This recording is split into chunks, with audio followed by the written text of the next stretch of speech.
नमस्कार दोस्तों, स्वागत है आप सभी का हमारे YouTube चैनल SPCI पर।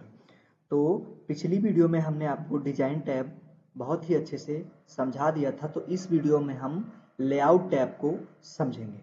तो वीडियो को स्टार्ट करते हैं। इसमें सबसे पहले जो हमारा ऑप्शन है वो है मार्जिन्स। मार्जिन्स क्या होता है, इसको समझने के लिए थोड़ा सा इस पर मुझे टेक्स्ट लिखना होगा। अभी ये जो आपको जो स्पेस दिख रहा होगा, जैसे कि यहाँ पे हम देख लेते हैं, ये जो आपको साइड वाला, ये वाला है ना, ये साइड वाला स्पेस ये थोड़ा सा ज़्यादा है ना। और या ऊपर का साइज जो है वो भी थोड़ा सा ज़्यादा है। इसको कम या ज़्यादा करना है, वो हम कहाँ से करते हैं, वो हम लेआउट पे जाके मार्जिन से करते हैं। तो मार्जिन पे क्लिक करेंगे, यहाँ पर कस्टम मार्जिन पे जाएंगे और कस्टम मार्जिन पे जाने के बाद यहाँ से जो टॉप है हमारा वो थोड़ा सा कम कर देंगे। यहाँ से जैसे हमने कर दिया 0.5, ऑलमोस्ट 0.5 कर दिया। आप एक बार क्लिक करके देखते हैं तो ये देखो, जो यहाँ पे ऊपर जो स्पेस बहुत ज़्यादा दिया हुआ था वो कम हो गया। ये हम प्रिंट आउट जब करते हैं तो थोड़ी सी प्रॉब्लम होती है। जैसे यहाँ पर क्लिक करेंगे, अभी ये जो मार्जिन है ऊपर देखो बिल्कुल सेट है, लेकिन यहाँ पे जैसे कभी कभी होता क्या है, यहाँ पे मार्जिन को थोड़ा सा लेफ्ट को कम करते हैं, यहाँ पर इसको कर देते हैं हम 0.5 और ओके करेंगे। अभी जो हमारा ये मार्जिन है वो देखो कितना कम हो चुका है। अभी इसको हम, हाँ, अब ये आपको दिख रहा होगा, ये इस तरह से पेज में निकलेगा थोड़ा सा। अब एक बार मार्जिन को हम यहाँ से 0 कर देते हैं, जैसे कि ये हमने कर दिया लेफ्ट 0 और टॉप भी 0 कर दिया। अब ओके करेंगे तो हमारा ये देखो, जो अब इसको प्रिंट करेंगे तो प्रिंट करने में थोड़ी सी प्रॉब्लम ये आएगी। ये जो टेक्स्ट हैं वो बॉर्डर के बिल्कुल जस्ट बिल्कुल उसके सटे हुए हैं, तो प्रॉब्लम आएगी उसमें थोड़ा सा पढ़ने में, या हमारा जो डॉक्यूमेंट है वो अच्छा नहीं लगेगा, है ना। तो इसलिए हम इस मार्जिन को अपने हिसाब से सेट करके रखते हैं। जैसे यहाँ पर 1.5 करके रखेंगे या 0.5 करके रखेंगे, ठीक है। तो मार्जिन को फिलहाल हम समझ चुके हैं। अगला जो है ये ओरिजिनटेशन या पोर्ट्रेट। यहाँ से क्या होता है, जैसे आपका कोई डॉक्यूमेंट है वो आपने इस तरह से बनाया, अगर वो आपका डॉक्यूमेंट इस तरह से बना लिया तो आप उसको जो पोर्ट्रेट में प्रिंट करते हो तो उसमें थोड़ा जो बाकी का डेटा है वो कट जा रहा है। तो हम उसको जो है लैंडस्केप में कर लेते हैं। यहाँ से जैसे इसको पेज अगर सीधा निकालना है तो हम क्या करेंगे, पोर्ट्रेट करेंगे। अगर मुझे जो हॉरिजेंटल टाइप में मुझे लिखवाना है तो हम लैंडस्केप करेंगे। जैसे अब ये देखो, आपका जो है ये पूरा पूरा लैंडस्केप में हो चुका है, ठीक है। अभी इसको अगर हम पोर्ट्रेट करेंगे तो ये इस तरह से पेज हो जा रहा है, ठीक है। उसके बाद हमारा है पेज साइज।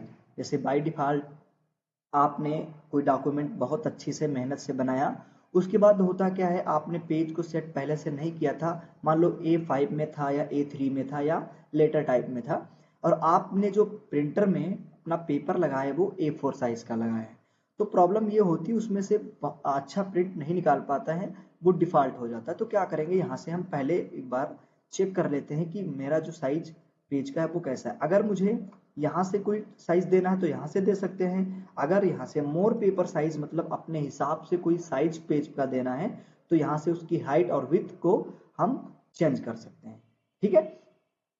उसके बाद हमारा जो है कॉलम्स। कॉलम्स का क्या होता है, जैसे अभी हमारा जो है ये पूरा पूरा जो टेक्स्ट लिखा है वो 1 कॉलम में लिखा है। अगर हम चाहते हैं इसको 2 कॉलम में लिखना है तो 2 पर क्लिक करेंगे, और यहाँ पर आप देख पा रहे होंगे कि जो हमारा टेक्स्ट था वो 2 कॉलम में लिख के आ चुका है। समझ में आ गया ना। तो यहाँ से हम इसको 1 कॉलम में कर लेते हैं। अब क्या करेंगे, जो हमारा अगला ऑप्शन है वो है ब्रेक। ब्रेक से क्या करेंगे, जैसे मुझे यहाँ से पेज को ब्रेक करना है तो यहाँ से हम पेज को ब्रेक कर सकते हैं। ये पेज ब्रेक कर सकते हैं, ये देखो अगले पेज में पहुंच चुका है, तो यहाँ से हम कुल मिला के ब्रेक कर सकते हैं, ठीक है। उसके बाद हम इस लाइन नंबर्स को समझेंगे।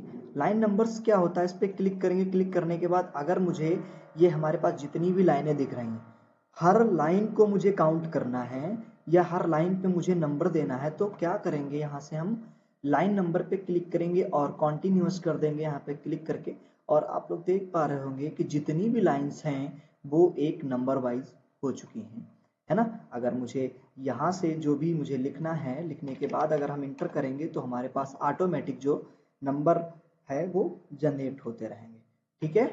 तो उसके बाद हम या इसमें दूसरा ऑप्शन देते हैं रीस्टार्ट ईच पेज, है ना, मतलब जो अगला पेज है वो यहाँ से मतलब एक एक पेज का यहाँ से काउंट होता है। जैसे एक पेज में यहाँ से 51 तक आया, फिर अगले पेज में क्या हुआ 1 से स्टार्ट हो गया, ठीक है। तो इस तरह से हम पेज बाय पेज को भी काउंट कर सकते हैं, अगर टोटल काउंट करना है तो टोटल भी कर सकते हैं, है ना। ये रीड जो सेशन है सेशन के हिसाब से कर सकते हैं, है ना। पेज ऑफ करंट पैराग्राफ के हिसाब से कर सकते हैं, लाइन नंबरिंग कर सकते हैं, ठीक है। तो यहाँ से हम इसको नो कर देते हैं। उसके बाद जो हमारा अगला ऑप्शन है, अगला ऑप्शन ये है कि जैसे कि मान लो यहाँ पर अभी आपको दिख रहा होगा कि यहाँ पर थोड़ा सा स्पेस है ना। और स्पेस इसलिए है क्योंकि हमारा जो ये यहाँ पे ये जो वीडियो ऑप्शन है, वीडियो, ये यहाँ पे पूरा नहीं लिख पा रहा होगा, है ना। तो वीडियो जो पूरा नहीं लिख पा रहा हो तो अगली लाइन में चला गया। लेकिन हम चाहते हैं बहुत सारी, जिसे किताबों में आप लोग देखा होगा कि यहाँ पर आधा जो वर्ड होता है वो यहाँ पर लिखा होता है और आधा अगली लाइन में लिखा होता है डैश करके। तो अब हम हाइपनेशन पर क्लिक करके और ऑटोमेटिक पर क्लिक कर देंगे। तो ऑटोमेटिक पर क्लिक करने के तुरंत बाद आप यहाँ पर देख पा रहे होंगे, यहाँ पर जो वीडियो था वहाँ का VID ये इस लाइन में लिख गया, और बाकी का ये देखो अगले लाइन में चला गया, ये देखो EO, है ना। यानी आपका वर्ड पूरा है लेकिन यहाँ पर आधा है और यहाँ अगली लाइन में आधा है। जैसे हम अगली लाइन में जाके देखेंगे, थोड़ा सा स्क्रॉल करेंगे, यहाँ पर ये देखो, यहाँ पर जैसे अपीयर्स था तो AP इधर लिखा है और यहाँ पर पियर्स इधर लिख गया।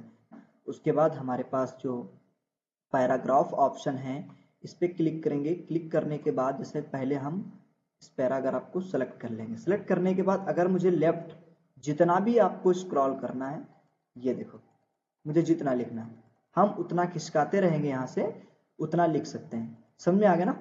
तो या राइट से मुझे जितना करना है ना, तो राइट से भी कर सकते हैं। जैसे ये देखो, ये है ना, ये देखो, ठीक है। उसके बाद क्या करेंगे हम अगले, जैसे बिफोर है बिफोर से भी कर सकते हैं, ये देखो, है ना। और ये आफ्टर है, आफ्टर से भी कर सकते हैं, यानी इसके बाद जो है कब स्टार्ट होगा अगला पैराग्राफ और पहले इसके कब स्टार्ट होगा। तो यहाँ से इन बातों को अच्छे से सीख चुके हैं।